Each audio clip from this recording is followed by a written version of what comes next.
حضرت انس رضی اللہ تعالیٰ عنہ بیان کرتے ہیں، ہم رسول اللہ صلی اللہ علیہ وسلم کی معیت میں ابو سیف حداد جو کہ نبی صلی اللہ علیہ وسلم کے بیٹے ابراہیم کے رضائی باپ تھے کے پاس گئے تو رسول اللہ صلی اللہ علیہ وسلم نے ابراہیم کو لے لیا، اسے چوما اور سونگھا۔ ہم اس کے بعد پھر ان کے پاس گئے تو ابراہیم آخری سانسوں پر تھے۔ رسول اللہ صلی اللہ علیہ وسلم کی آنکھیں اشک بار ہو گئیں تو حضرت عبد الرحمن بن عوف رضی اللہ تعالیٰ عنہ نے آپ سے عرض کیا، اللہ کے رسول آپ بھی روتے ہیں؟ آپ نے فرمایا، ابن عوف یہ تو رحمت ہے۔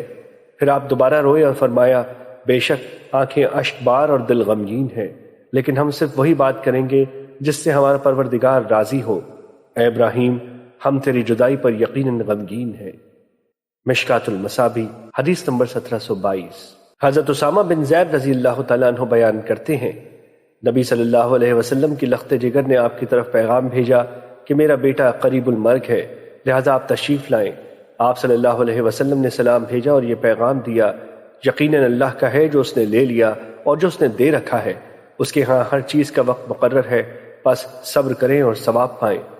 انہوں نے دوبارہ پیغام بھیجا اور قسم دے کر عرض کیا کہ آپ ضرور تشریف لائیں۔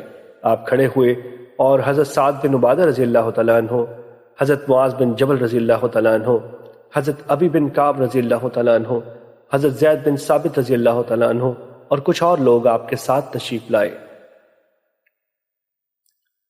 بچے کو رسول اللہ صلی اللہ علیہ وسلم کی گود میں دے دیا گیا جبکہ اس کی سانسوں کا ربط ٹوٹ رہا تھا۔ آپ کی آنکھیں اشکبار ہو گئیں تو حضرت سعد رضی اللہ تعالیٰ عنہ نے عرض کیا، اللہ کے رسول یہ کیا ہوا؟ آپ نے فرمایا، یہ آنسو تو اللہ کی رحمت ہے جو اللہ نے اپنے بندوں کے دلوں میں پیدا فرمائی۔ اللہ بھی اپنے رحم کرنے والوں بندوں پر ہی رحم فرماتا ہے۔